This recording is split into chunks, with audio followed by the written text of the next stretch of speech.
Guys, finally the latest update is here. Income Tax India ने बोल दिया that in view of the continued challenges faced by the taxpayers due to COVID and the government further extends the dates for various compliances, press release on extension of time limits issued today. तो guys सबसे पहले ये एक para है, आप पहले date देखो और मुझे फेक न्यूज शेयर करने का कोई भी आदत नहीं है। 30 दिसंबर है, प्रेस रिलीज आई है। पहले ये जो पेज है इसमें कुछ भी लिखा नहीं हुआ, ये बता रहा है जो पहले डेट्स थी, एग्जिस्टिंग डेट्स थी। हम सीधा आगे चलते हैं बिकॉज आपको जल्दी से डेट्स के बारे में पता करना है कि भाई फाइनल डेट क्या हुई है। तो हम यहां से पढ़ रहे हैं, just 1 second.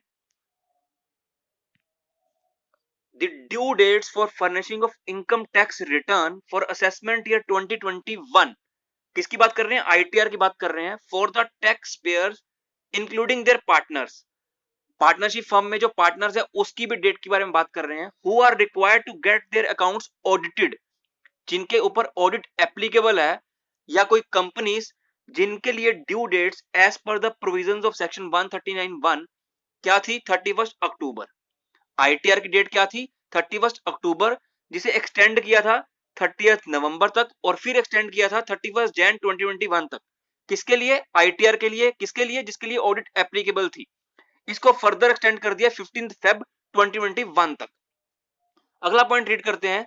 The due date for furnishing of income tax return for assessment year 2021 for the tax payers who are required to furnish report in respect of international transaction, मतलब जिनके ऊपर टीपी एप्लीकेबल होती है उनके लिए date क्या थी? ITR को फाइल करने के लिए एज पर एक्ट 30 नवंबर, जिसके लिए डेट एक्सटेंड की थी 31 जैन 2021 तक।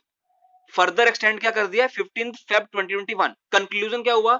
आईटीआर की डेट एक्सटेंड कर दी है 31 जैन से 15 फेब 2021, जिनके लिए ऑडिट एप्लीकेबल है। अब बात करते हैं किनके लिए? अब हम बात करते हैं जिनके ऊपर ऑडिट एप्लीकेबल नहीं है। The due date for furnishing of income tax return for assessment year 2021 for the other tax payers for whom the due date as per the provisions of section 139(1) क्या थी? 31 जुलाई, जिसे फर्दर एक्सटेंड किया था 30 नवंबर तक और फिर एक्सटेंड किया था 31 दिसंबर तक, जो कि कल लास्ट डेट थी। इसको एक्सटेंड कर दिया टू 10 जैन 2021। जिनके ऊपर ऑडिट एप्लीकेबल नहीं है उनके लिए डेट क्या होगी अब रिवाइज्ड? 10 जैन 2021। ठीक है गाइस। उसके बाद the date for furnishing of various audit report, ध्यान से पढ़ो। The date for furnishing of various audit reports, मतलब टैक्स ऑडिट रिपोर्ट या TP audit under the act. Audit report क्या है? 3CB, 3CA, ठीक है। 3CD ऑडिट रिपोर्ट नहीं होती है, ऑडिट रिपोर्ट होती है अपनी 3CA, 3CB। 3CD तो फॉर्म होता है जो आपको फिल करना होता है, ऑडिट रिपोर्ट आपकी 3CA और 3CB होती है। Including the tax audit report and in respect of international transaction, मतलब फॉर्म 3CEB।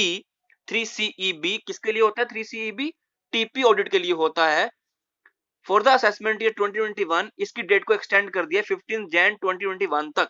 इसकी डेट अभी क्या थी एट प्रेजेंट? 31 दिसंबर, कल इसकी डेट थी लास्ट, इसको एक्सटेंड कर दिया 15 Jan 2021। The last date for making a declaration under Vivad se Vishwas scheme has been extended to 31 Jan, 31 दिसंबर से कर दिया। सिमिलरली ऑर्डर पास करने की डेट को भी एक्सटेंड कर दिया है 31 जैन तक। The date for passing of order or issuance of notice by the authorities under the Direct Tax and Benami Act, which are required to be passed oblique issued oblique made by 30th March has also been extended to 31st March। ठीक है guys.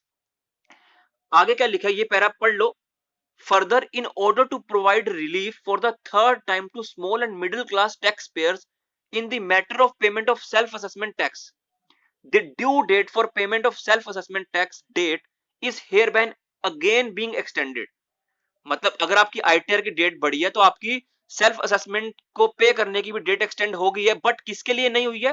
Accordingly the due date for payment of self assessment tax for tax payer whose self assessment tax liability is up to ₹1 lakh has been extended to 15th Feb 2021। जिसकी liability up to ₹1 lakh तक होगी उसकी date extend हो गई है 15th Feb 2021 तक। किसके लिए? आईटीआर के लिए। फिर से बोलता हूं, जिसकी लाइबिलिटी 1 लाख तक है उसके लिए डेट एक्सटेंड हो गई 15 फेब 2021 तक। for the taxpayer mentioned in para 4A and 4B above, जैसे मैंने आपको दिखाया, and to 10th Jan 2021 for the taxpayers mentioned in para 4C. 4C में कौन से मेंशन है? जिनके लिए ऑडिट एप्लीकेबल नहीं है उनके लिए डेट है 10th Jan 2021, तो उनके लिए सेल्फ असेसमेंट टैक्स की भी डेट एक्सटेंड हुई है 10th Jan 2021 तक, अगर उनकी लाइबिलिटी अप टू 1 लाख तक है। अगर 1 लाख से ज्यादा है तो उनके लिए कोई डेट एक्सटेंशन नहीं है, अगर वो डिले करेंगे तो उनको इंटरेस्ट पड़ेगा। The government has also extended the due date for furnishing of annual return under section 44 of the Central Goods and Services Tax Act for the financial year 1920 from 31st December to 28th Feb 2021। ये guys ये चीज मुझे बिल्कुल अच्छी नहीं लगी। 28 Feb 2 महीने, मैं 3 महीने के लिए रो रहा था, 31 मार्च तक इन्होंने 2 महीने के लिए हमें बोला। The necessary notification in this regard shall be issued in due course। और भी अपडेट आई है वो नेक्स्ट वीडियो में आएगी। तो गाइस वीडियो को ज्यादा से ज्यादा शेयर करना और सपोर्ट दिखाना। Till then thank you very much.